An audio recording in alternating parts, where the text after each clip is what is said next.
Hello students, आइए बच्चों, आज हम आपको कविता पढ़ाते हैं।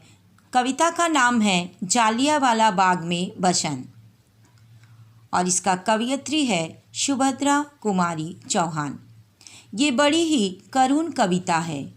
इसमें कवयित्री ने जालियांवाला बाग अमृतसर के शहीदों को अनूठे ढंग से श्रद्धांजलि दी है। वो ऋतुराज बसंत को बाग में आमंत्रित तो कर रही है, लेकिन आनंद मनाने के लिए नहीं, बल्कि शोक प्रकट करने के लिए। जालियांवाला बाग कांड बैसाखी के पवित्र दिन 13 अप्रैल 1919 को हुआ था।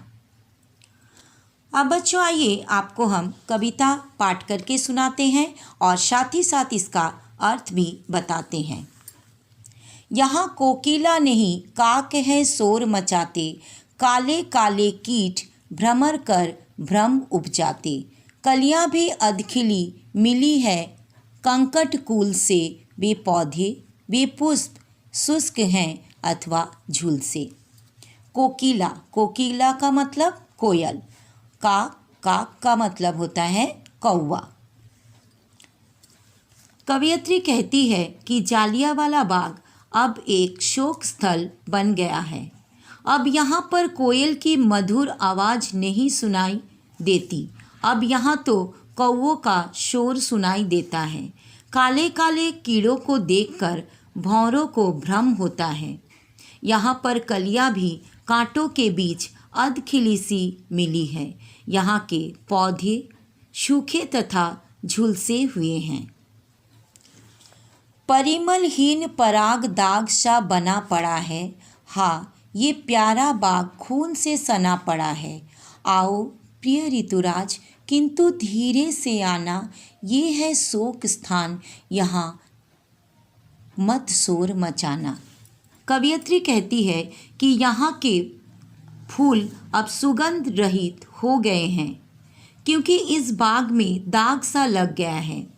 ये प्यारा बाग खून से सना हुआ है, अर्थात हजारों लोग खून से लथपथ पड़े हुए हैं। कवयित्री कहती है कि हे ऋतुराज, तुम आना, लेकिन धीरे से आना, क्योंकि ये स्थान अब शोक स्थल बन चुका है, इसलिए यहाँ आकर शोर मत मचाना। वायु चले पर मंद चाल से उसे चलाना, दुख की आहें संग उड़ाकर मत ले जाना। कोकिल गावे किंतु राग रोने का गावे, भ्रमर करे गुजार कष्ट की कथा सुनावे। कवयित्री वसंत ऋतु से अनुरोध करते हुए कहती है कि ये स्थल अब शोक स्थल बन चुका है, इसलिए इस बाग में वायु चले, लेकिन उसे मंद चाल से चलाना।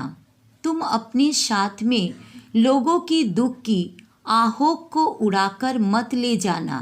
यहाँ कोयल भी गीत गाए, लेकिन वो रोने का गीत गाए। भौरे भी गुंजन करे, लेकिन कष्ट की ही गाथा सुनाए।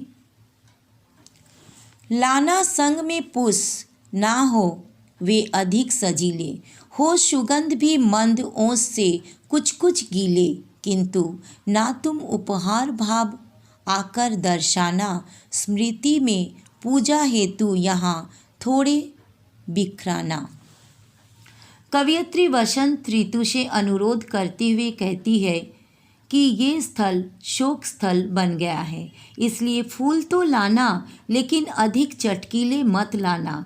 उनकी सुगंध भी हल्की हल्की हो तथा वो ओस से गीले हो, अर्थात दुख प्रकट करता हुआ सा प्रतीत हो।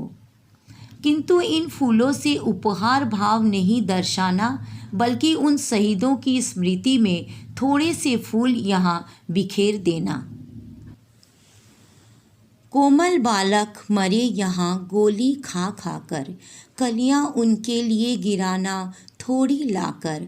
आशाओं से भरे हृदय भी छिन्न हुए हैं, अपने प्रिय परिवार देश से भिन्न हुए हैं। कवयित्री कहती है कि जो कोमल अर्थात छोटे छोटे बालक अंग्रेजों की गोलियों का शिकार हो गए, उन शहीदों की स्मृति में थोड़ी सी कलियां यहाँ बिखेर देना।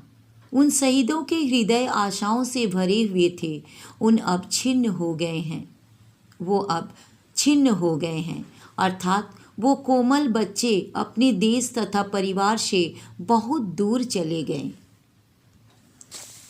कुछ कलियां अध खिली यहाँ इसलिए चढ़ाना, करके उनकी याद अश्रु की ओस बहाना। तड़प तड़प कर वृद्ध मरे हैं गोली खाकर, शुष्क पुष्प कुछ वहाँ गिरा देना तुम जाकर। ये सब करना किंतु बहुत धीरे से आना, ये है शोक स्थान यहाँ ना शोर मचाना।